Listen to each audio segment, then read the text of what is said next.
Binance is making big moves, shaking up the stablecoin industry by converting user funds to its Binance USD stablecoin from alternatives, including the larger USD coin. They're launching high-yield Ethereum staking just days before the merge, and Nigeria has plans to partner with the crypto exchange to create a virtual free zone focused on blockchain and the digital economy.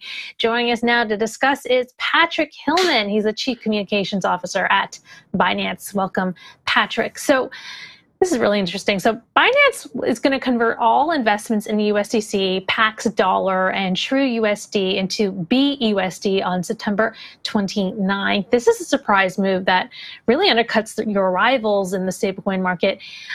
Why? Yeah, I actually don't think it really should be that big of a surprise. We've seen similar moves, done by Coinbase, who did an auto conversion with USDC. FTX did a similar move, although obviously to a much smaller extent. In the end, everything we do is always about, protecting our users and helping to create a more frictionless trading environment. I think in CEO Jeremy Allaire, who obviously has had a Circle, I think in his own words, he said that this is probably going to be actually better for USDC in the long run, and we actually agree. Users can still withdraw and deposit on our platform in USDC, and so we've actually made it a lot easier for users to now engage with our platform and with that stablecoin. We're simply just making it a little bit simpler for users to just utilize stablecoins on our platform, and then creating larger liquidity pools for a smaller number of stablecoins. BUSD, obviously the B stands for Binance, but I think it's important for everyone to remember that it's actually issued by Paxos, which is regulated in the state of New York. It's a true one-to-one stablecoin backed by USD, US Treasuries. So this is really just about, again, creating more stability in markets, helping have a more frictionless trading environment. And I think in the end, users are going to decide which stablecoin products that they're going to gravitate towards, and it's not going to be dictated by us, the markets. Listen, I think that do you believe in providing more transparency behind BUSD and the commercial paper or whatever is behind it? We do, 100%. And the reason why is that's what users want today. Users are yearning for more transparency. They want to understand when they move their investment assets out of a traditional crypto asset into a stablecoin that is truly stable, it's truly backed by the US dollar or another hard currency. And so yes, it will move that way.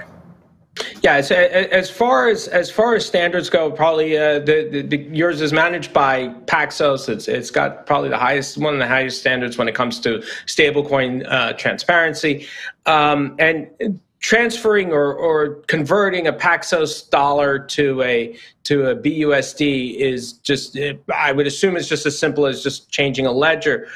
But you're talking about USDC, and so what ends up happening with this automatic conversion from USDC to BUSD? Do you guys hold the USDC? What do you do with it? Do you stake it? What happens with that USDC?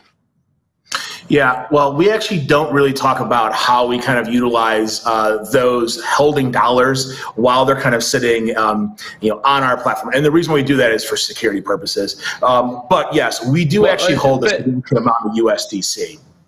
So you're still holding it. You're not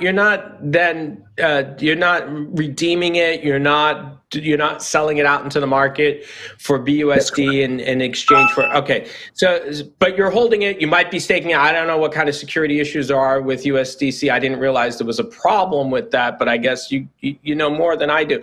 Why not Tether? So why not Tether? Tether is a huge factor on Binance. Yeah. If you're talking about helping the liquidity aspects there, why not reduce it even more? You have Tether, where we don't know much of the assets backing Tether, to be honest. I mean, they release it every month now or whatever, but it could be anything. Why not convert that to BUSD as well?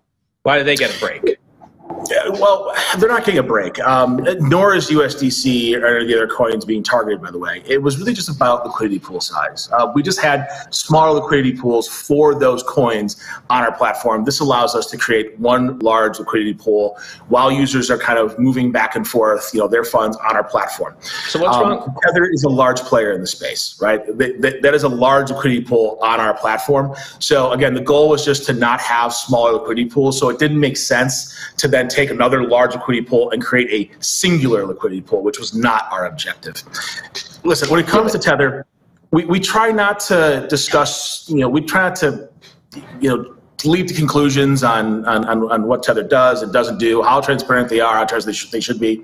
In the end, users are going to decide which projects they believe in, which projects they support. For us, the trend is very clear. They want more transparency. They want to see regulators be more involved in stablecoins. They want to make sure that they are truly backed and that their assets are. Okay, but that's the part I'm still trying to grapple here. If you're saying that and then you're like, say, well, we're going to convert USDC to BUSD, but we're not going to do that with Tether, then I don't get that. Like if they want more transparency, and so why not just say, hey, look, if you're going to trade a stablecoin on Binance, it's going to be BUSD. That's it. We're just no matter what. If it's a monkey USD coin and chinchillas, as apparently what Gary Gensler likes, chinchilla USD, I guess. Convert it all to BUSD. That's it. Even if it's Tether, I don't get why Tether gets I still don't quite grapple this idea that Tether is transparent and that's what the market wants. And you're saying they're transparent, and yet they're not transparent. So I know you guys have like a really good tie with Tether, but like, why not convert that to BUSD as well? Yeah, let me clarify here. We're not saying that Tether is or isn't transparent. I would say that products like USDC and BUSD are more transparent in our eyes and the eyes of consumers today. I think that's pretty clear. Again, third-party validation. That validation is very public. That validation is being done by an independent regulator, right? That's different than where Tether is today. Again, the goal of this initial step, which I think is important to say, is to take those smaller liquidity pools on our platform and create fewer larger pools, right? Tether is already a massive pool of liquidity. Are we going to look at potential other conversions in the future? We don't know. We're going to take a look and see how users sort of react. Does this create a true user benefit as we believe it's going to on our platform? If it does, and there's an opportunity in the future to create an even larger liquidity pool while still giving users access through withdrawal and deposit with those other stable coins, we may look at other projects. But for right now, we just looked at three, small to mid-sized liquidity pools, and we were able to pull them together into one large liquidity pool that provided that same one-to-one backing that users are looking for today.